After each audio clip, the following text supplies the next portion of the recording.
ಕುರಿಯನೆಂದು ಮುಟ್ಟದಿರು, ಮನೆಯನೆಂದು ಕಟ್ಟದಿರು ಅಂತ. ಅದಕ್ಕೆ ಹೇಳುದು ಸ್ವಾಮಿ, ನಮ್ಮ ದೆಸೆ ಮುಂದೆ ಇರಬೇಕು. ಯಾವುದು ಯಾರ ಅರ್ಥ ಉಂಟು? ದಿಸೆ ದೆಸೆ, ದೆಸೆಯು ಹಾಗೆ. ಯಾವ್ದು ಹೇಳಿ? ಒಂದು ನೀವು ಹೇಳುದು ನಮ್ಮ ದೆಸೆ, ಇನ್ನೊಂದು ನಮ್ಮ ಗಮನ ಎಲ್ಲಿ ಅಂತ ಮುಂದೆ ಇರ್ಬೇಕು, ಯಾವಾಗ ಮೇಲೆ ಇರ್ಬೇಕು ಯಾವಾಗ. ಅದಕ್ಕೆ ಆಗಲ್ಲ ಹೇಳಿದ್ರು, ಮನೆಯನೆಂದು ಕಟ್ಟದಿರು, ಕುರಿಯನೆಂದು ಮುಟ್ಟದಿರು, ಅನಂತವಾಗಿರು ಅಂತ. ತುಸು ದೂರ. ಏನ್ ತುಸು ದೂರ? ಮನುಷ್ಯನಿಗೆ ಹಾಗೆ ನೋಡಿ, ಅಂಬೆಗಾರಿಗೂ ಅಲ್ಲ, ಹೊಟ್ಟೆ ಹೊಸೆಯುವ ಮಗುವಿನ ಕೈಗಿಟ್ಟದ ಹಾಗೆ ಒಂದು ಚೆಂಡೆ ನೀಡ್ತಾರೆ. ಯಾಕೆ ಹೇಳಿ? ಆ ಮಗು ಮುಂದೆ ಬರಬೇಕು, ಅದರ ಗುರಿ ಮುಂದಿರಬೇಕು. ಹೊಟ್ಟೆ ಹೊಸೆಯುತ್ತದನ್ನು ಹಿಡಿಯುವ ಪ್ರಯತ್ನವನ್ನು ಮಾಡ್ತದೆ. ಹೇಗೆ? ಹಾಗೆ ತುಸು ದೂರದಲ್ಲಿದ್ದಾವಾಗ ಮಾತ್ರ ಪ್ರಯತ್ನವಿರ್ತದೆ.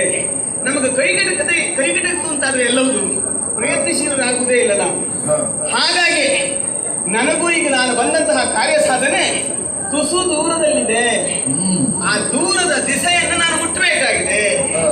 ಹಾಗಾಗಿ ಹೌದು, ಎಂತದ್ದು ಹಾಗಿದ್ರೆ ವಿಶೇಷವಾದಂತಹ ಕಾರ್ಯ ಸಾಧನೆಯನ್ನು ಹೊತ್ತು ನಾನು ಇಲ್ಲಿಯವರೆಗೆ ಬಂದೆ.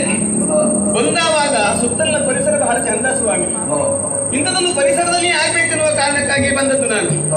ಬಂದದ್ದು ಇಲ್ಲೆಲ್ಲಿಂದಲ್ಲ, ಎಲ್ಲಿಂದಲೋ ಬಂದವಳು.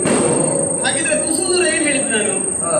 ನಾನು ಯಾವ ಕಾರ್ಯ ಸಾಧನೆಯನ್ನು ಬಯಸಿ ಬಂದಿದ್ದೇನೋ ಆ ಕಾರ್ಯ ಸಾಧನೆಗೆ ಬೇಕಾದ ವ್ಯಕ್ತಿ ಇಲ್ಲೆಲ್ಲ ತುಸು ದೂರದಲ್ಲಿದ್ದಾರೆ, ಓಡಾಡ್ತಾ ಇದ್ದಾನೆ. ಅವನನ್ನ ನಾನು ಹೋಗಿ ಹಿಡಿಬೇಕು ಅಂತ ಹೇಳಿದ್ರೆ ಹಿಡ್ಕೊಳ್ಳೋದಲ್ಲ, ಅವನನ್ನ ನಾನು ಹತ್ತಿರಕ್ಕೆ ಹೋಗಿ ಸ್ಪರ್ಶಿಸಬೇಕು. ಅಲ್ಲ, ನನ್ನ ಕಾರ್ಯ ಸಾಧನೆ ಆಗುವಲ್ಲಿ ನಾನು ಅವನ ಮನವೊಲಿಸಬೇಕು. ಹೇಗೆ? ನಾನು ಹತ್ರಕ್ಕೆ ಹೋಗುದಲ್ಲ ಸ್ವಾಮಿ, ಅವನೇ ನನ್ನ ಹತ್ರಕ್ಕೆ ಬರಬೇಕು. ಯಾಕೆ ಹೇಳಿ? ನಾವಾಗ ಹತ್ರಕ್ಕೆ ಹೋದ್ರೆ ನಮ್ಮ ಬೆಲೆ ಕಡಿಮೆ, ಅವರಾಗ ನಮ್ಮ ಹತ್ರಕ್ಕೆ ಬಂದವಾಗ ನಮ್ಮ ಬೆಲೆ ಹೆಚ್ಚು ಸ್ವಾಮಿ. ಹಾಗಾಗಿ ನಾವು ಬರ್ತೇವೆ ಅಂತ ಹೋಗ್ಲಿಕ್ಕಿಲ್ಲ. ಹೌದು, ಹಾಗೆ ಸ್ವಾಮಿ. ನೇರ ನೀವು ಬರ್ತೀಯ ಅಂತ ಕೇಳುದಿಲ್ಲ, ನಾನನ್ನು ಕಳಿಸುದು ಅವನು ಬತ್ನ ಕೇಳ.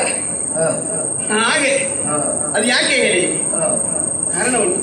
ಆಸಕ್ತಿಯನ್ನು ಹೆಚ್ಚು ಯಾವಾಗ ಹೇಳಿ? ಮುಚ್ಚಿದ್ದಾವಾಗ. ಹೌದಾ? ಬಾಗಿಲು ತೆರೆದ್ರೆ ಆಸಕ್ತಿ ಇಲ್ಲ ಸ್ವಾಮಿ, ಬಾಗಿಲು ಮುಚ್ಚಿದ್ದಾವಾಗ ಮಾತ್ರ ಕುತೂಹಲ ಒಳಗೆ ಏನುಂಟು ಎನ್ನುವುದಾಗಿ. ಹಾಗೆ ನಾವು ದೂರದಲ್ಲಿದ್ದಾವಾಗ ನಮ್ಮ ಕುರಿತಾಗಿ ಅವನಿಗೆ ಕುತೂಹಲವಿರ್ತದೆ. ಹಾಗಿದ್ರೆ ಅವನನ್ನು ಈ ಕಡೆಗೆ ಸೆಳೆಯುವ ಪರಿ ಹೇಗೆ? ನಾನು ಅದುಂಟು. ನಾನು ಹತ್ತಿರಕ್ಕೆ ಹೋಗುವುದಲ್ಲ, ಅವನೇ ಹತ್ತಿರಕ್ಕೆ ಬರುವ ಹಾಗೆ ಸೆಳೆಯುವುದಕ್ಕೊಂದು ಮಾರ್ಗ ಯಾವುದು ನೋಡಿ? ಮೈ ಗಂಧ. ಸುತ್ತಲೆಲ್ಲ ಈ ಪರಿಸರದಲ್ಲಿ ಗಂಧ ಉಂಟು, ನನ್ನ ತಲು ಗಂಧ.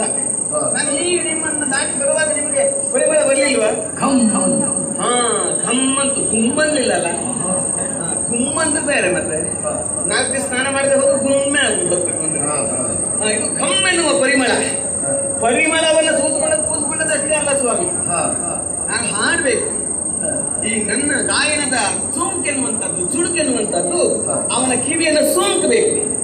ಅವನ ಆಸಕ್ತಿ ಅಲ್ಲ, ಅವನ ಕುತೂಹಲ ಈ ಕಡೆಗೆ ಕೆರಳಬೇಕು. ಹಾಗೆ ಅಲ್ವಾ?